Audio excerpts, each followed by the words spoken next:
এটি নিউজ দেখছেন। ইসলামী bank happening পয়েন্টে আপনাদের সাথে আছি আমি জাকিয়া জাবের। দর্শক, আমাদের জীবনযাপন খাদ্যাভ্যাস আসলে এমন যে প্রতিটি ঘরে ঘরেই অসুখ বিসুখ রোগবালাই কিন্তু লেগে থাকে। বিশেষ করে ডায়াবেটিস, হৃদরোগ, উচ্চ রক্তচাপ এগুলো রোগী কিন্তু আমাদের প্রত্যেকের ঘরেই আছে। ফলে ওষুধ বর্তমানে একটি অন্যতম নিত্য প্রয়োজনীয় পণ্যই হয়ে উঠেছে বলা চলে। এবং এই যে জীবন রক্ষাকারী ওষুধ, সেটির দাম কিন্তু কোভিডের পর থেকে আমরা দেখতে পাচ্ছি দফায় দফায় লাফিয়ে লাফিয়ে বেড়েই চলেছে, কোনোই যেন নিয়ন্ত্রণ নেই। এই যে জীবন রক্ষাকারী ওষুধের দাম বাড়ছে, একে তো নিত্য পণ্যের দাম বাড়ছে, সেই সাথে ওষুধের দাম, সব মিলিয়ে জনজীবনে যেন অনেকটা নাভিশ্বাসী উঠেছে। এই যে ওষুধের দাম বাড়ছে, কেন বাড়ছে, কিভাবে নিয়ন্ত্রণ করা সম্ভব, এসব বিষয় নিয়ে আমরা আজ কথা বলবো। আমাদের সাথে এই বিষয়ে কথা বলতে আজ স্টুডিওতে উপস্থিত হয়েছেন মেজর জেনারেল অবসরপ্রাপ্ত ডাক্তার মোহাম্মদ মুস্তাফিজুর রহমান, সাবেক মহাপরিচালক, বাংলাদেশ ঔষধ প্রশাসন। আপনাকে স্বাগত জানাচ্ছি আমাদের আজকে আয়োজনে। আমি সবাইকে শুভেচ্ছা। জি, এই যে বলছিলাম ওষুধের দাম আসলে দফায় দফায় বেড়েই চলেছে এবং বলা হচ্ছে যে ১১৭টি জেনেরিকের ওষুধ আসলে ওষুধ প্রশাসনের দায়িত্বে আছে, তারা সেগুলোর দাম নিয়ন্ত্রণ করতে পারে। কিন্তু আবার এমনটাও শোনা যাচ্ছে যে এই যে ১১৭টি জেনেরিকের ওষুধ রয়েছে সেগুলো অনেকগুলোই আসলে বাজারে নেই।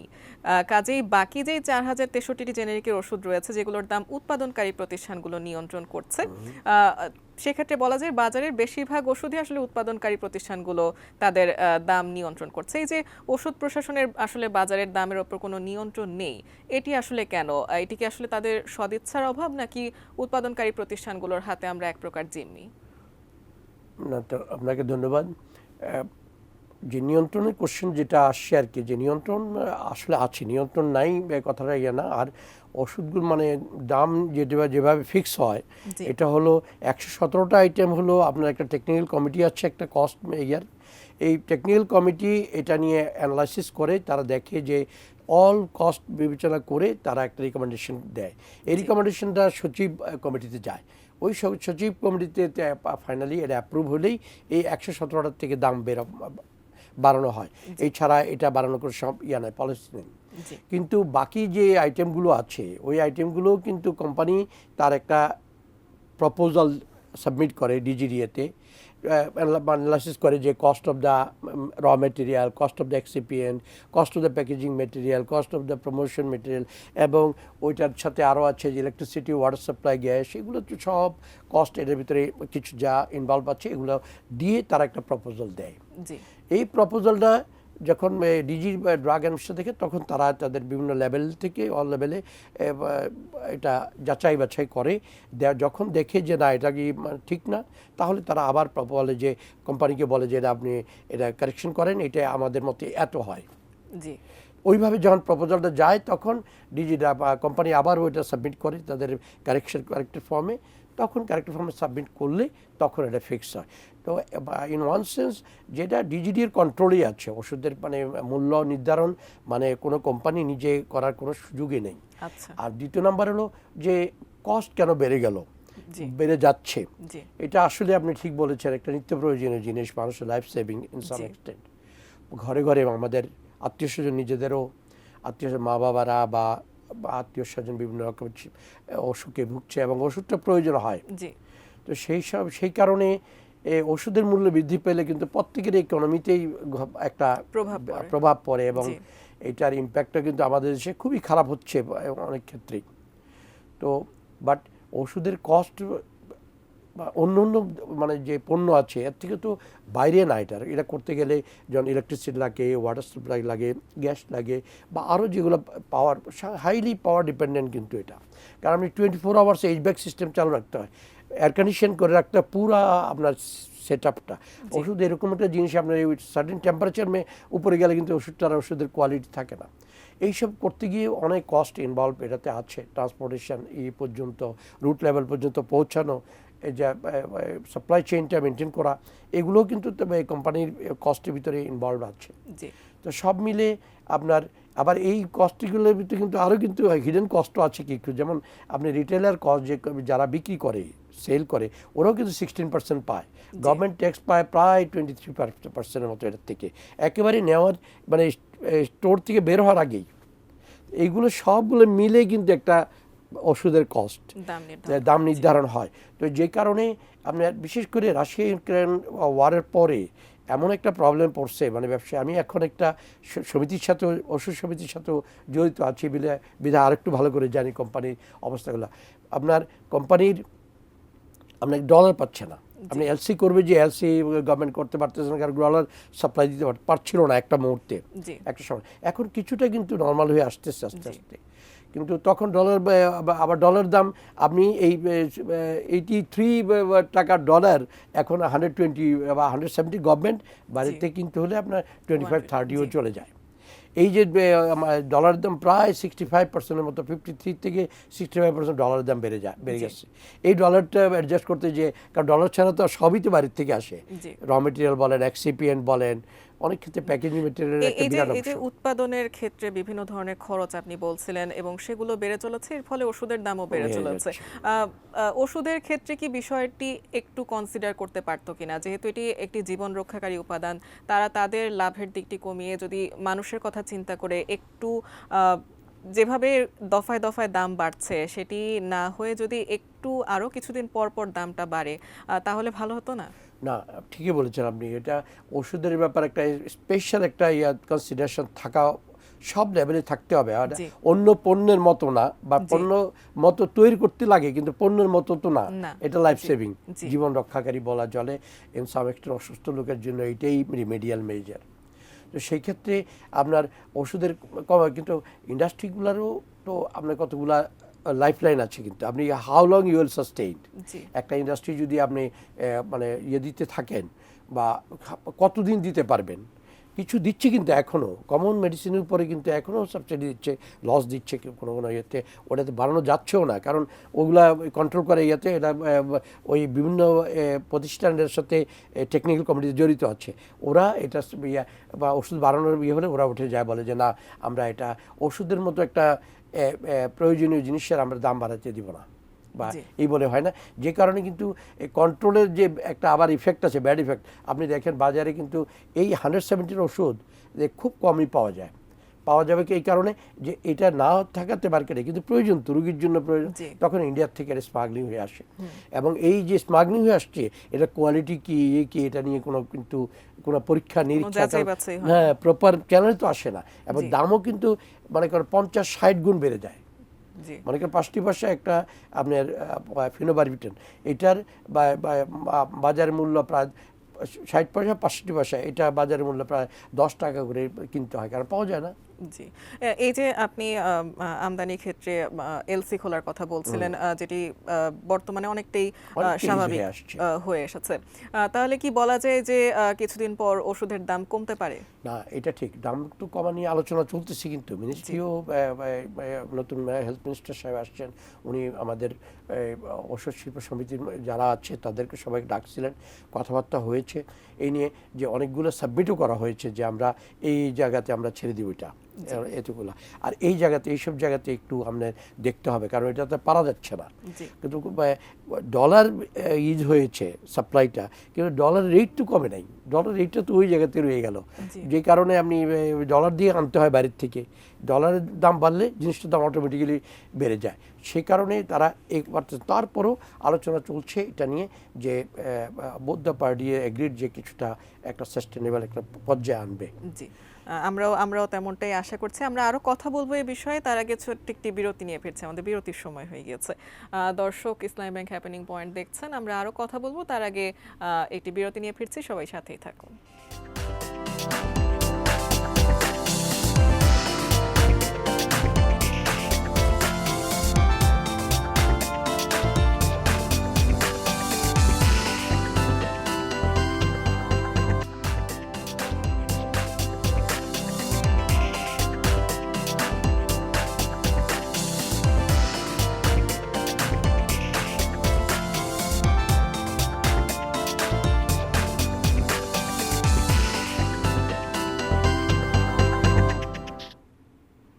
এটি নিউজ দেখছেন, ইসলামী ব্যাংক হ্যাপেনিং পয়েন্টে আপনাদের সাথে আছি আমি জাকিয়া জাবের। দর্শক, লাগামহীনভাবে ওষুধের দাম বেড়েই চলেছে, এই বিষয় নিয়ে আমরা আজ কথা বলছি। আমাদের সাথে বিষয়ে কথা বলতে আজ স্টুডিওতে উপস্থিত হয়েছেন মেজর জেনারেল অবসরপ্রাপ্ত ডাক্তার মোহাম্মদ মুস্তাফিজুর রহমান, সাবেক মহাপরিচালক বাংলাদেশ ঔষধ প্রশাসন।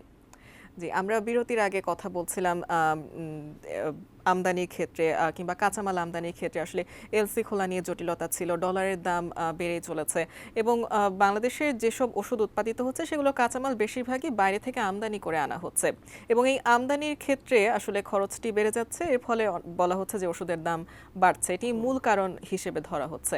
তো আমরা যদি এই কাঁচামালগুলো আমদানি না করে দেশেই উৎপাদন করা যেত, তাহলে সেটি কি কিংবা দেশেই উৎপাদন করা সম্ভব কিনা আসলে এই যে কাঁচামালগুলো রয়েছে? মানে জি, ভালো কোশ্চেন করেছেন। মানে গভর্নমেন্ট এই দিকে তাকিয়ে আপনার একটা এপিআই পার্ক করেছে আপনার মুন্সিগঞ্জে। জি এটাতে 200 একর জায়গা government land development infrastructure development করে দিয়েছে। তো এখন 5টা কোম্পানি বিল্ডিং টিল্ডিং তাদের ইনফ্রাস্ট্রাকচার করে ফেলছে।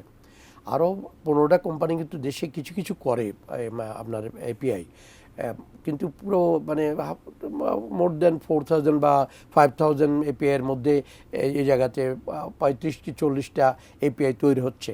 তো এইটা সাফিসিয়েন্ট না। বাট এই জায়গায় গভর্নমেন্ট কিন্তু ফোকাস করেছে, একটা পার্ক করেছে, ইনসেন্টিভ দিচ্ছে। যারা এক্সপোর্ট করবে এপিআইটা তাদেরকে আবার 20% ক্যাশ ইনসেন্টিভ দিবে। এই বছর এটা 10% কমিয়ে দিয়েছে, কমিয়ে 10%-এ আনা হয়েছে, যে যারা যদি এক্সপোর্ট করতে পারে তাদের জন্য 10% ইয়ে দেবে। এদিক দিয়ে গভর্নমেন্ট কিন্তু ইজ থিঙ্কিং, প্ল্যানিং করতেছে। কোম্পানিগুলোও কিন্তু এগিয়ে আসছে যে গভর্নমেন্টের সাথে ইয়ে করে যে কীভাবে এপিআইটা আমাদের দেশে করা যায়, সো দ্যাট আমরা মিনিমাইজ করা যায় কস্টটা অ্যান্ড আদার থিং। বাট আমাদের দেশে সমস্যা তো অনেকগুলো আছেই। যেমন মনে করেন ইলেকট্রিসিটি শর্টেজ আছে, আপনার 2 নাম্বার হলো গ্যাস সাপ্লাই নাই। এদিকে 5টা কোম্পানি তারা ইনভেস্ট করে বসে আছে, গ্যাস সাপ্লাই পাচ্ছে না। গ্যাস সাপ্লাই মন্ত্রী মহোদয় বলার পরেও আপনার এখনও মানে লাইনটা একটা নতুন লাইন করেছে, এই লাইনটা চেকিং পর্যায়ে আছে, পাওয়া গেলে এটা উৎপাদন আরম্ভ হবে। এগুলো ব্যারিয়ার, যে ডলার কস্ট অথবা এলসি প্রবলেম ছাড়াও এগুলোও কিন্তু প্রবলেম। আপনি ইলেকট্রিসিটি পাওয়া যাচ্ছে না ঠিক মতো, বা cost is very high nowadays. Gas supply অনেক বেড়ে গেছে, দিন কি দিন বাড়তেছে, এটা কমছে না। তো এইসব জায়গাতেও কিন্তু এই কষ্ট, আবার মানুষের হিউম্যান রিসোর্স, আপনি বলেন ট্রান্সপোর্টেশন কষ্টও বেড়ে গেছে অনেকটাই। এই আবার ট্রান্সপোর্টেশন তো আমাদের দেশে তো এটা একটা মানে ফ্যাসিলিটি, যে কোম্পানিগুলো কিন্তু রুট লেভেলে পৌঁছে দেয়, কিন্তু এটা গভর্নমেন্টের কোনো দেশে এটা গভর্নমেন্ট রেসপন্সিবিলিটি। এই সাপ্লাইটাই মনে করেন উপজেলা লেভেলে, গ্রাম ভিলেজ লেভেলে পৌঁছাইতে 10,000-এর উপরে। শ্রীলঙ্কাতে আমি একবার ভিজিটে গিয়েছিলাম, 10,000 মতো এমপ্লয়ি কাজ করে শুধু সাপ্লাই চেইনটা মেনটেন করতে। বাট এই যে আমাদের দেশে এটা ভালো, কোম্পানিগুলো একেবারে রুট লেভেল পর্যন্ত পৌঁছাচ্ছে। তো এদিক দিয়ে আপনার আস্তে আস্তে একটা এপিআই প্রোডাকশন হবে এদেশে, আসার কথা যে ইনশাল্লাহ তখন আরও কষ্ট মেনে যাবে, quality of the drug will be improved. জি, আমরাও তেমনটাই আশা করি। এই যে 157টি দেশে বাংলাদেশের ওষুধ কিন্তু রপ্তানি হচ্ছে, রপ্তানি আরও বাড়ানোর কোনো সম্ভাবনা আছে কিনা? কারণ সেক্ষেত্রে আসলে বাংলাদেশের ওষুধের দামও হয়তো কিছুটা কমে যেত। ঠিক বলেছেন আপনি, যে এক্সপোর্ট যদি বাড়ে তাহলে তো একটা তাদের একটা স্পেস পায় যে কিছুটা শিফট করতে পারে। তো এইটা এক্সপোর্ট বাড়ছে, কিন্তু আর বাড়বে আরও। এই কারণে আমরা জেনেরিক ড্রাগ প্রডিউসার, তো এখন ওয়ার্ল্ডের বড় বড় কোম্পানিগুলো তারা সুইচ ওভার করতেছে বায়োলজিক্সের দিকে, বায়োসিমিলার প্রোডাক্টের দিকে। এগুলো ব্লকবাস্টার প্রোডাক্ট, এগুলোতে কস্ট বেশি এবং তাদের বেনিফিটও বেশি থাকে, সেই কারণে তারা ওদিকে সুইচ ওভার করেছে। আমরা কিন্তু এখনও ওই যে বা লো কস্টের জেনেরিক ড্রাগগুলাই আমরা বেশি তৈরি করি এবং তৈরি করছি। সেই কারণে জেনেরিক মার্কেটটা ওয়ার্ল্ডের কম না, কিন্তু এটা বিরাট মার্কেট। এই মার্কেটটা কিন্তু আমাদের আস্তে আস্তে আমাদের ক্যাপচার আসতেছে।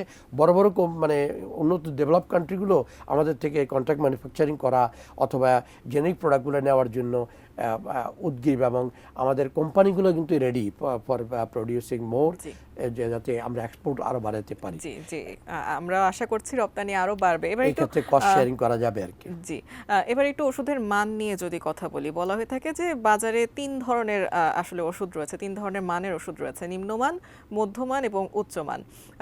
এই যে একই জেনেরিকের 3 ধরনের মানের ওষুধ রয়েছে, এটি আসলে কতটুকু সমীচীন, এবং এই যে নিম্নমানের ওষুধ যেগুলোকে বলা হচ্ছে সেগুলোতে আসলে কি দেয়া হচ্ছে?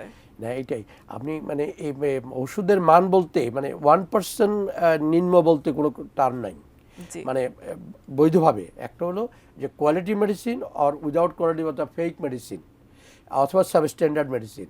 জি আমরা বলি এটারে যদি 1% ডেভিয়েশন থাকে বা 0.001% ডেভিয়েশন থাকে তাহলে কিন্তু এটা আমরা বলি সাবস্ট্যান্ডার্ড মেডিসিন।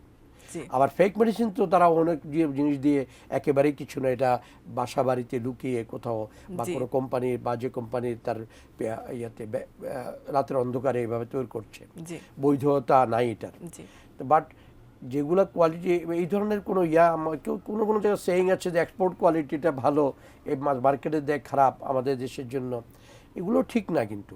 কারণ ওষুধ যখন প্রডিউস করে একটা কোম্পানি তখন তার এই প্রোডাক্টটা কিন্তু ড্রাগ অ্যাডমিনিস্ট্রেশনে সাবমিট করে before coming to the market.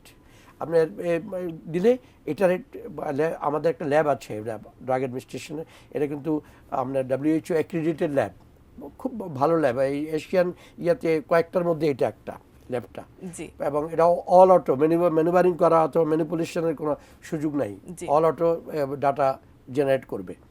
এগুলো টেস্ট করে এটা রিপোর্ট আসে, আর রিপোর্ট আসলে রিপোর্টে যদি কোনো ডেভিয়েশন পাওয়া যায় ওই ওষুধটা আর মার্কেটে যেতে পারে না, জি। এটা এবার সাসপেন্ড করা হয়, এটা ক্যান্সেল করে দেওয়া হয়। জি। এরকম কিন্তু অনেক হচ্ছে, জি। পুরো ব্যাচটা আপনার ফেলে দিতে হয় তাদেরকে। তো এগুলো এইভাবে করা হয়, সেই কারণে আপনার এবং তারপরেও কিন্তু যখন মার্কেটে চলে গেল, মনে করেন যে স্যাম্পল দিয়েছিল, স্যাম্পল টেস্ট করে পাইলো ফাউন্ড কারেক্ট, এটা মার্কেটে গেল, মার্কেটেও কিন্তু আপনার পোস্ট মার্কেটিং সার্ভেলেন্স একটা টার্ম আছে, ফার্মাকোভিজিলেন্স একটা টার্ম আছে, এগুলা মার্কেট থেকে স্যাম্পল তোলা হয়, তুলে আবার কিন্তু ল্যাবে পাঠানো হয়। আবার ডিভিশনাল টাউনে কিন্তু ল্যাব আছে, ওই ল্যাবগুলো টেস্ট করা হয়, টেস্ট করে দেখা হয় যে এটা মান কেমন। মান যখন যদি কোনো মান মানে মানের ডেভিয়েশন পায় তাহলে সাথে সাথে এটা সাবস্ট্যান্ডার্ড প্রোডাক্ট বলি আমরা, ফেক মেডিসিন বলি, ওইটা সাথে সাথে ক্যান্সেল করা, মার্কেট থেকে উইথড্র করা হয়। জি, এই যে ফেক মেডিসিনের কথা আপনি বলছেন বা নকল ওষুধই যদি আমরা বলি, এই নকল ওষুধ তো আসলে জীবন রক্ষাকারী একটি জিনিস, একটি বস্তু। সেক্ষেত্রে কোম্পানি এবং সরকার যৌথভাবে কোনো উদ্যোগ কি নিচ্ছে নকল ওষুধের ক্ষেত্রে? আপনি বিভিন্ন ধরনের উদ্যোগের কথা বললেন যে যখন যাচাই করে দেখা হয় যে এগুলোর মান আসলে নিম্ন, তখন সেগুলোকে বাতিল করে দেওয়া হয়। একটা বিষয় জানতে চাই, সেটা হচ্ছে যে আর কোম্পানি এবং সরকার মিলে কোনো উদ্যোগ নিচ্ছে কিনা, এবং সেই সাথে এই যে জনগণ বেশি দামে ওষুধ কিনছে, বেশি দামে তারা আসল কিনছে না নকল কিনছে সেটিও কিন্তু তারা বুঝতে পারছে না। আমরা আসলে কিভাবে বুঝবো যে আমরা দাম দিয়ে যে ওষুধটি কিনছি সেটি আসল না নকল? এই দুটি বিষয় একসাথে একটু জানতে চাই। আপনি আমাদের প্রথম কথা হলো যে ফেক কাউন্টারফেট যে মেডিসিন যেগুলো আছে সাবস্ট্যান্ডার্ড মেডিসিন, এটার পার্সেন্টেজ আমরা বলি less than 5% ইন বাংলাদেশ। আপনি যদি ইন্ডিয়া যান, ইন্ডিয়াকে বলে ফার্মা ওয়ার্ল্ড, সারা ওয়ার্ল্ডের ফার্মাসিউটিক্যাল প্রোডাক্ট কিন্তু ইন্ডিয়া কন্ট্রোল করে অলমোস্ট, বড় বড় কোম্পানিগুলোর জায়গায়। ওই ইন্ডিয়াতেও কিন্তু মোর দেন 10% আমাদের ফেক মেডিসিন, এবং আমেরিকাতেও কিন্তু মোর দেন 10%, কারণ টেকনোলজি জেনে গেলে কেউ কেউ বাসায় এটা প্র্যাকটিস আরম্ভ করে বা পর্দার আড়ালে আরম্ভ করে, আর এটাতে লাভ থাকে যেহেতু তার অন্য কোনো ইনভেস্টমেন্টই নেই, সে কারণে তারা এটাতে বেশি অ্যাগ্রেসিভ ভূমিকা পালন করে। পুরোটাই লাভ। হ্যাঁ, পুরোটাই লাভ।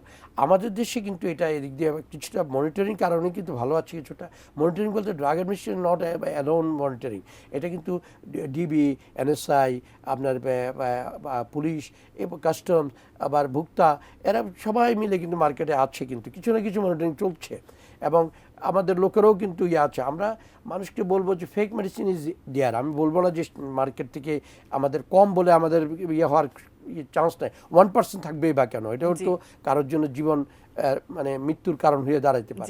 সেই কারণে যে ওষুধটা ভালো জায়গার থেকে কিনেন আপনারা, যেমন বড় বড় ফার্মাসিগুলো আছে এগুলোর থেকে কিনেন, তারপর যারা দেখে কেনেন কোম্পানির ওই বড় বড় কোম্পানিগুলো, বড় বড় ফার্মাসির কথা আমি যদি বলি, সেখানেও কিন্তু মডেল ফার্মাসিগুলো, সেখানেও কিন্তু নকল ওষুধ পাওয়ার রেকর্ড আছে, তবে তাদের কিন্তু এই মনিটরিংটা একটু বেশি তাদের উপরে থাকে, ছোটগুলোতে একটু মনিটরিংটা কম থাকে, যেমন রুট লেভেলে গ্রামে গঞ্জে।